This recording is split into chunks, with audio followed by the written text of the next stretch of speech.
Welcome to Meera story time. நிறைய கடைகள், அதில் நிறைய பொருட்கள், அதை வாங்கிறதுக்கும் விற்கிறதுக்கும்னு நிறைய மனிதர்களோட பரபரப்பான ஒரு பஜார்.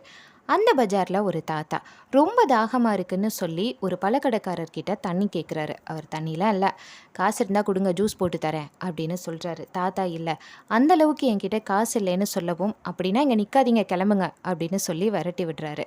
அதை வேடிக்கை பார்த்துட்டு இருந்த ஒரு குட்டி பையன், தாத்தா எங்கள் வீட்டுக்கு வாங்க, நான் தண்ணி தரேன் அப்படின்னு சொல்லி கூட்டிகிட்டு போகிறான். அவன் வீடுன்னு சொன்னதை பார்த்தா 4 பக்கம் கம்பு வச்சு அது மேலே ஒரு துணியை போட்டு கவர் பண்ணியிருக்காங்க. அவ்வளோதான். அந்த வீட்டுக்குள்ளே இருந்த அவனோட அம்மா கிட்ட தாத்தாக்கு தண்ணி குடுமான்னு சொல்கிறான்.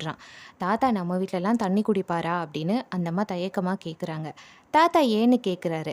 எனக்கு கணவர் இல்லை, எனக்கும் உடம்பு முடியலை, இவனும் சின்ன பையனாக இருக்கிறதுனால எந்த வேலைக்கும் போக முடியாமல் பிச்சை எடுத்து தான் வாழ்ந்துட்டு இருக்கோம்.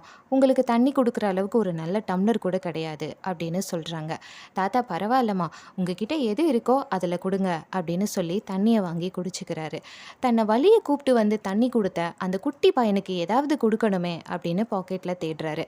₹1 இருக்குது. அதை எடுத்து அவன் கையில் கொடுத்து, என்கிட்ட இதுதான் இருக்குது, ஆனால் இதை நீ பிச்சையாக நினைக்காத, இந்த ₹1 கூட உன்னோட வாழ்க்கையில் ஒரு மாற்றத்தை கொண்டு வரலாம் அப்படின்னு சொல்கிறாரு. அந்த குட்டி பையன் அது வரைக்கும் நிறைய சில்லறை காசு கையில் வாங்கியிருக்கான். ஆனால் எல்லாருமே அதை பிச்சையாக தான் போட்டிருக்காங்க. அவனும் பிச்சையாக தான் நினச்சான். ஆனால் அதே காசை கொடுத்துட்டு அந்த தாத்தா சொன்ன வார்த்தைகள் அவனுக்கு ஒரு வித்தியாசமான ஃபீலாக இருக்குது. அன்றைக்கி நைட்டு ஃபுல்லாக அது பற்றியே நினச்சிட்டு இருக்கான். மறுநாள் காலையில் ஏதோ முடிவுக்கு வந்த மாதிரி அந்த ₹1 எடுத்துகிட்டு பழக்கடைக்கு போய், இதுக்கு என்ன கொடுப்பீங்க அப்படின்னு கேட்குறான். அவர் 2 எலுமிச்சம்பழம் கொடுக்குறாரு.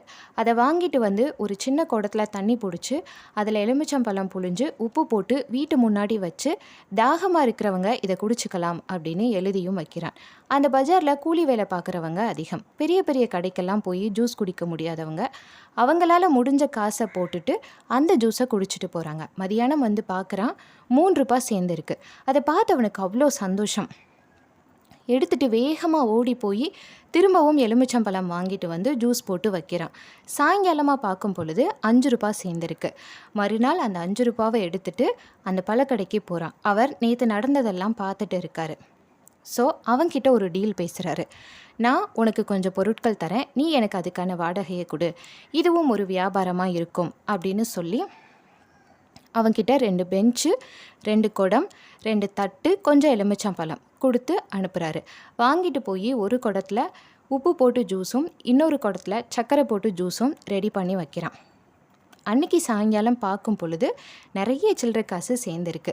அந்த பழக்கடைக்காரர் கொடுத்த பொருளுக்கான வாடகையெல்லாம் கொடுத்தது போக அவன்கிட்ட ₹10 மீதமாக இருக்குது.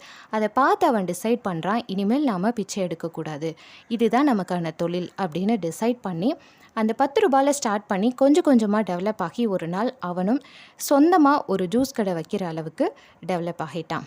ஸோ நாம் எக்ஸ்ப்ரெஸ் பண்ணுற வேர்ட்ஸ் எப்போவும் பாசிட்டிவாக இருந்தால் ஒரு நல்ல இம்பேக்ட் க்ரியேட் ஆகும்.